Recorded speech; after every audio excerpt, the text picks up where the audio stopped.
in activity 2 of our Design 320 week 11 assignment guide. The first part, of course, is study one existing design. There's nothing to document that, you're just going to study. So let's see how we can document the second part of the activity, which is complete slide 8 of your design review. Here I've got the design review template and I've got slide 8, and it uses one of the designs from 5, 6, or 7 and annotates it, and we're going to use these chart boxes to work on that. And it says put a green and put an X in it if it does meet the criteria. But I'm going to actually show you an additional way that you may wish to use that that is common. It's a common, and it's just another way to do it. So let's take a look at that. Here I've pulled one of the design images, and it's an existing design, and I'll do the design review. And what I've done is I've given a little number marker for each of the design review parameters, criteria that I'm going to look at. And I'm going to look at this stained Doug fir rafters, and I could go back and look and find that it does meet certain qualifications for being weather resistant. And so I can say what this is, and I'm going to say it provides permanent support for shade when needed. That was one of the cool things that was being asked for, some sort of permanent shade structure. So this is sort of like that. It's got a permanent structure on which you can put temporary shade when needed. And so I'm going to call that one good. I'm going to say that is a permanent shade structure. And now I want to check and see how it meets our design criteria. So this is one of the specified components, and I'm going to see how well this meets the design. And it doesn't matter. This doesn't have to be one of the specified design criteria components. It just happens to be. And so let's take a look. Is it weather resistant? Stained Doug fir rafters does meet weather resistant. Is it durable? Yes, those things last a long time, and they can take a pretty good beating. And this looks like a pretty hefty little design. And so I'm going to say it's durable. Easy to store. It doesn't matter. It's permanent. So there is no storage. That just goes away. DIY compatible. Could somebody make that themselves?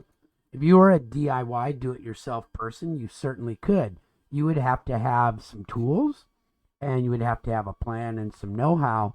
But this is the type of structure that a homeowner could build along with a friend. No special permits unless it's hooking to a house, and then you'd need a permit. But overall, a little concrete, some posts, crossbar, a couple of brackets, and some screws and nails, and you've got it. Sustainable. I'm saying that, yeah, it's sustainable because you can grow Doug fir fairly quickly, and this would probably last 15 to 20 years, and you could probably get some trees to grow in 15 or 20 years to replace that. At least 15 or 20 years. I've seen these things stay up 40 or 50 years. So I'd say it's sustainable, and comfortable just doesn't make any sense, right? It's not applicable. Doesn't belong in this, so you don't have to put it in there. Now, if you did have something where comfortable was an issue and you thought it did not apply, you could do something like I've shown down here. Here's a deep, flat, square bench with a kind of a square back and some individual pillows. I can't imagine sitting on that for very long and being comfortable. And so I put the comfortable, and I put a red slash through it. Everybody kind of knows red slash means not. And so this is a nice visual way where you can see if you've got a lot of these showing up and not very many of these, this design is probably going to be meeting our review criteria pretty well. So this is a different version of how you might want it to look. You don't need these oh, how did I get those things, by the way? So you can go into the shape tool, and there's all sorts of shapes that you can use. In this case, I used one called a call out with 7 little sides on it. And here's one with even fewer sides. That's a 6-point or 4-point. So you can use these shapes. You could use something like that. You could use arrows if you wanted to. Or you could just use plain old shapes. You could do, here's some more. These ones are not star shaped. They're just hexes.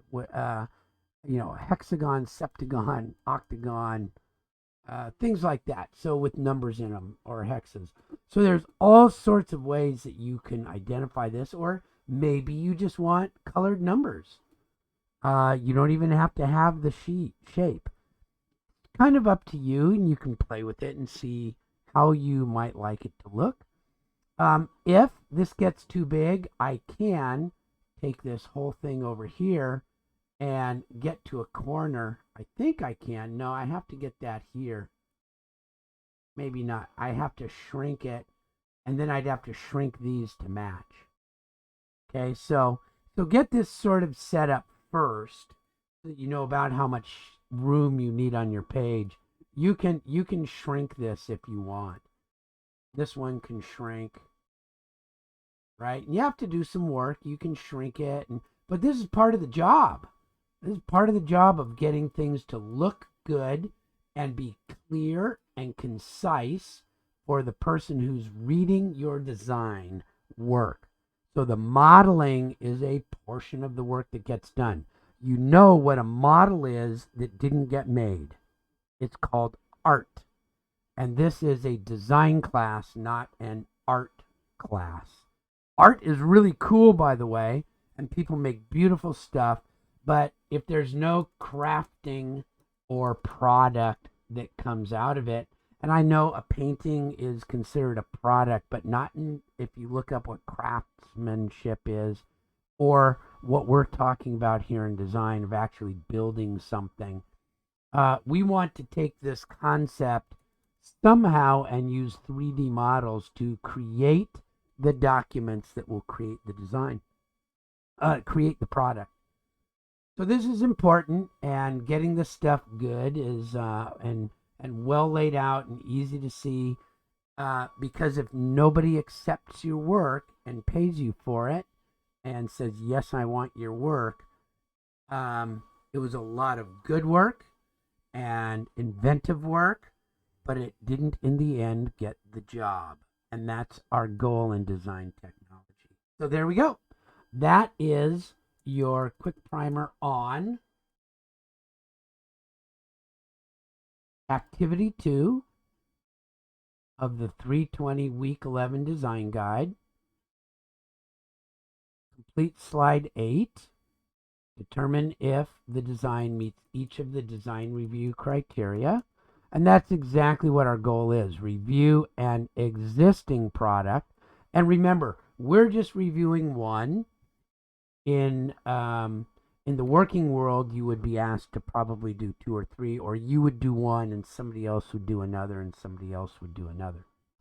So there we go. That's slide 8 for you.